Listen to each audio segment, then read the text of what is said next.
Hello everyone. ये हमारी recogniser के डीएफए बनाने के ऊपर आखिरी वीडियो है जिसके अंदर हम बचे हुए टॉपिक्स को कवर करेंगे। तो अब तक हमने कवर किया आइडेंटिफायर्स कीवर्ड्स को, फिर हमने कवर किया नंबर्स को और फ्लोटिंग पॉइंट नंबर्स को, और फिर हमने देखा कि नेगेटिव नंबर्स को हम लेक्चर के अंदर क्यों हैंडल नहीं कर सकते। अब हमारे पास कुछ छोटे मोटे टॉपिक बचते हैं जैसे कि हमारे ऑपरेटर हो गए, वाइट स्पेसिस हो गए और कमेंट्स हो गए। तो इनको ख़त्म करते हमारे रिकॉग्नाइजर का जो कंस्ट्रक्शन का पार्ट है वो ख़त्म हो जाएगा, फिर हम अगले फेज 2 में चलेंगे। ठीक है। तो हमारे पास बहुत सारे टाइप के ऑपरेटर्स हो सकते हैं। अर्थमेटिक ऑपरेटर्स हमारे पास होते हैं जैसे कि प्लस हो गया, माइनस हो गया, मल्टीप्लाई हो गया, डिवीजन हो गया, मॉडुलस हो गया और एंड सो ऑन। ये अलग अलग लैंग्वेज में अलग अलग टाइप के हो सकते हैं। और जैसे पाइथन के अंदर स्टार स्टार ऑपरेटर भी होता है, लेकिन सी प्लस प्लस के अंदर ये नहीं होता और बहुत सारी चीज़ें होती हैं। हाँ, लॉजिकल ऑपरेटर उसके बाद हमारे आते हैं जिसके अंदर हम कवर करते हैं कि लॉजिकल एंड हो गया, जिसको हम सी प्लस प्लस में इससे रिप्रेजेंट करते हैं और पाइथन में एंड डायरेक्ट लिखते हैं। हम और का यूज कर सकते हैं जिसके अंदर हमारे पास डबल बार्स हो गए, या हमारे पास नोट हो गया जिसको हम सी प्लस प्लस में इससे रिप्रेजेंट करते हैं। ठीक है। हमारे पास असाइनमेंट ऑपरेटर्स होते हैं जिसके अंदर हमारा एक सिंगल इक्वल टू का साइन आ गया, डबल इक्वल टू गलत लिखा मैंने। उसके बाद हमारे पास कौन से आते हैं, हमारे पास आ गया plus equal to, multiply equal to, divide equal to और बहुत सारे। ये हमारे असाइनमेंट ऑपरेटर्स आ गए। कंपैरिजन ऑपरेटर्स कौन से हो गए, कंपैरिजन के लिए हमारे पास डबल इक्वल टू हो गया, नॉट इक्वल टू हो गया, और कौन से हैं हमारे पास, लेस देन हो गया, लेस देन इक्वल टू हो गया, ग्रेटर देन हो गया, ग्रेटर देन इक्वल टू हो गया। वैसे नोट का साइन मैंने गलत लिखा है, यहाँ पे आएगा ये नोट का दूसरा साइन। सी प्लस प्लस में नोट को ऐसे रिप्रेजेंट करते हैं। फिर उसके बाद आते हैं हमारे बिटवाइज ऑपरेटर जो हमारे इंडिविजुअल बिट्स के ऊपर काम करते हैं। अब बिटवाइज के लिए हमारे पास बिटवाइज एंड हो गया, बिटवाइज और हो गया और बिटवाइज नोट हो गया। तो यहाँ पे हमारे पास बहुत सारे टाइप के ऑपरेटर्स हैं। ठीक है। और ये बिल्कुल सिंपलिस्टिक केस है कि हमारे पास कुछ ज़्यादा कॉम्प्लिकेटेड चीज़ें हैं ही नहीं, जैसे कि नंबर्स के अंदर कितनी भी लेंथ का हो सकता था वगैरह वगैरह। हमारे पास डायरेक्ट मैपिंग हो जाएगी यहाँ पे कि हाँ, अगर हमारे को कोई गिवन सिंबल दे रखा है उसका एक ही मतलब है कि प्लस है तो प्लस का एक ही मतलब है और कोई तरह से हम प्लस को रिप्रेजेंट नहीं कर सकते। ठीक है। तो इनके डीएफए क्या हो गए। तो अर्थमेटिक ऑपरेटर्स का डीएफए बनाना बहुत आसान है। तो हमारे पास स्टार्ट स्टेट हो गई। मैं अगर मल्टीप्लाई की बात करूँ तो मल्टीप्लाई का ये हो गया मेरा, ये मेरी फाइनल स्टेट हो गई। अगर मैं पाइथन के डबल स्टार की बात करूँ तो ये मेरा ऐसे चला जाएगा, एक स्टार टू, एक और स्टार। ठीक है। या हमारे लॉजिकल एंड की बात हो गई, लॉजिकल एंड को मैं ऐसे रिप्रेजेंट करता हूँ, ये मेरी स्टार्ट स्टेट हो गई, एक मेरा एंड आया, मैं गया 2 पे, और ये मेरा एक और एंड आया, ये मैं गया 3 पे। या हमारी बीट वाइज एंड की बात हो गई तो ये मेरा 1 पे आया, ये मैं एंड पे गया, और ये मैं किस पे, स्टेट नंबर 2 पे गया जो कि मेरा फाइनल स्टेट है।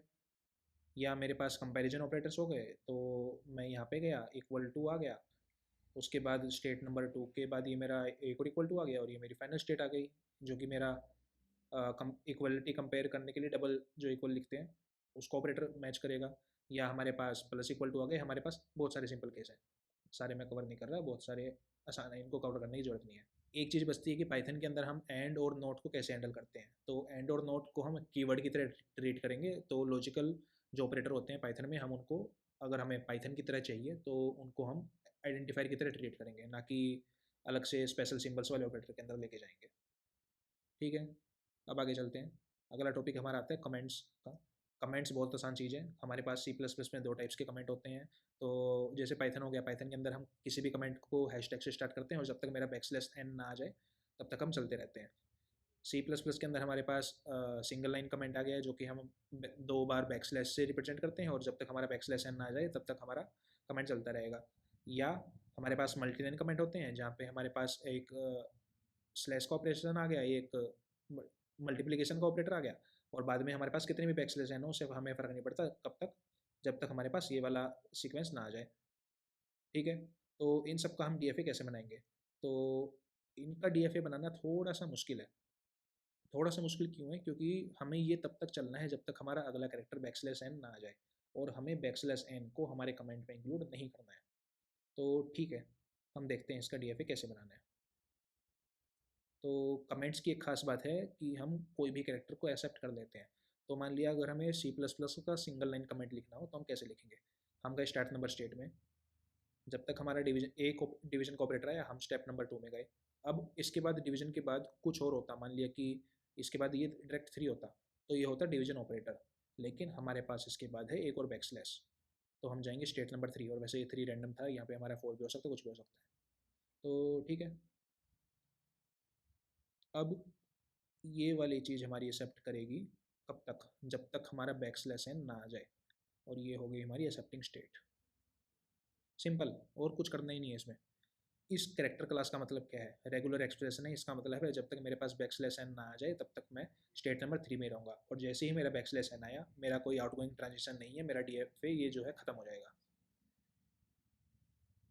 ठीक है, तो ये हो गई इसकी बात। मल्टी लाइन कमेंट को कैसे करेंगे, तो हमारे पास स्टार्ट स्टेट हो गई 1, इसके अंदर हमारा बैक स्लैश आ गया तो मैं स्टेट नंबर 2 में जाऊँगा। इसके बाद अगर मेरा स्टार आया तो मैं स्टेट नंबर 3 में जाऊँगा। अब क्या करना है मेरे को तब तक एक्सेप्ट करना है जब तक मेरे पास ये वाली सीक्वेंस ना आ जाए। तो सबसे पहले मैं ये सीक्वेंस बना देता हूँ। तो ये आ गया मेरा स्टार, तो स्टेट नंबर 4, और ये आ गया मेरा स्लैश, मेरा स्टेट नंबर 5 जो कि मेरी एक्सेप्टिंग स्टेट है। लेकिन ठीक है, लेकिन में जाने से पहले, तो स्टार के अलावा कौन से कैरेक्टर हो गए, स्टार के अलावा मैं इस कैरेक्टर क्लास से रिप्रेजेंट करूँगा कि स्टार को छोड़कर मेरे जितने भी कैरेक्टर्स हैं वो सारे मेरे स्टेट नंबर 3 में जाएंगे, और 5 मेरी फाइनल स्टेट हो गई कि हाँ ये मेरा कमेंट यहाँ पे एक्सेप्ट हो गया। ठीक है, कोई बड़ी बात नहीं है, लेकिन एक केस बचता है।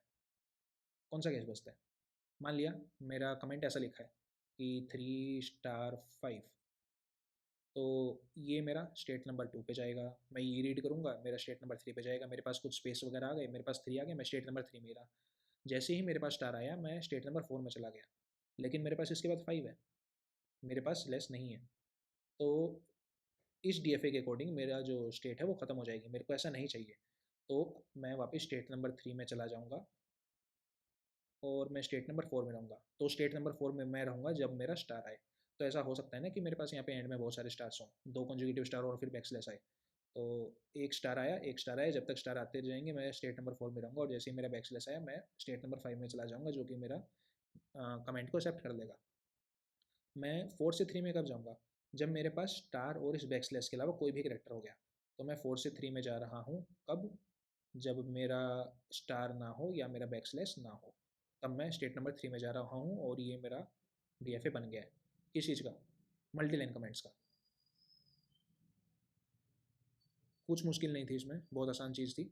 अब हम चलते हैं इस केस के अंदर। हाँ, तो ये वाला जो केस है इसके अंदर एम्बिग्यूटी आती है ना अब, कि लेक्चर मेरा इसको अलग अलग मतलब डिवीजन ऑपरेटर की तरह ट्रीट करेगा, एक मल्टीप्लिकेशन ऑपरेटर की तरह ट्रीट करेगा, या एक कॉन्जिक्यूटिव सीक्वेंस को मानते हुए एक कमेंट की तरह ट्रीट करेगा।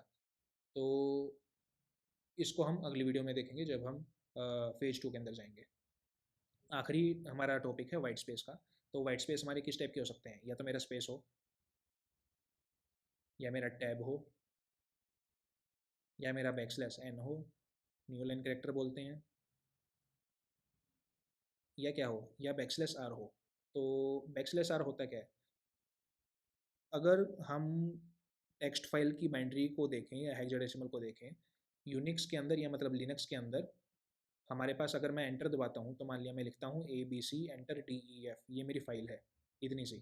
तो लिनक्स के अंदर ये कैसे स्टोर होगा, ABC मतलब फिर बैकस्लैश एन का एक कैरेक्टर होगा, फिर DE और F। ठीक है, लेकिन अगर मैं इसको विंडोज़ के अंदर करता हूँ, विंडोज़ के अंदर ये बनेगा मेरा 8 बाइट का। तो A होगा, फिर B होगा, फिर C होगा, फिर बैकस्लैश R होगा, फिर बैकस्लैश N होगा, फिर D होगा, फिर E होगा, फिर F होगा। तो विंडोज़ और लिनक्स के अंदर ये डिफरेंस आएगा कि बैकस्लैश N से पहले बैकस्लैश R आता है जब हम एंटर दबाते हैं, और बैकस्लैश N हमारा तब आएगा जब हम लिनक्स के अंदर एंटर दबाते हैं। बाकी तो हमारा जो कोड है वो विंडो में लिखा जाए, लिनक्स में लिखा जाए, हमें फ़र्क नहीं पड़ना चाहिए। तो हम बैकस्लैश आर को भी हमारा वाइट स्पेस कैरेक्टर की तरह ट्रीट करेंगे। और इसका डीएफए बनाना बहुत आसान है। क्यों, वन आया, स्टेट नंबर 1। अब इसके अंदर इन चारों में से कुछ भी आया, तो मान लिया मेरा स्पेस आया, बैकस्लैश टी आया, बैकस्लैश एन आया, या बैकस्लैश आर आया, मैं स्टेट नंबर 2 में चला जाऊँगा जो कि मेरी एक्सेप्ट स्टेट होगी, और मैं इसके अंदर कितनी भी वाइट स्पेस है उनको मैं इंक्लूड कर दूँगा। तो backslash T, backslash N, backslash R, और मेरा काम खत्म। सिंपल, ज़्यादा कुछ नहीं था। तो अगली वीडियो के अंदर हम देखेंगे कि इन सभी रिकॉग्नाइजर्स को आपस में कैसे कंबाइन करना है। उसके बाद हम चलेंगे फेज नंबर 2 के अंदर। तो मिलते हैं अगली वीडियो में। अगर ये वीडियो पसंद आई हो तो वीडियो को लाइक करें, कमेंट करें, शेयर करें और सब्सक्राइब करें। Thank you.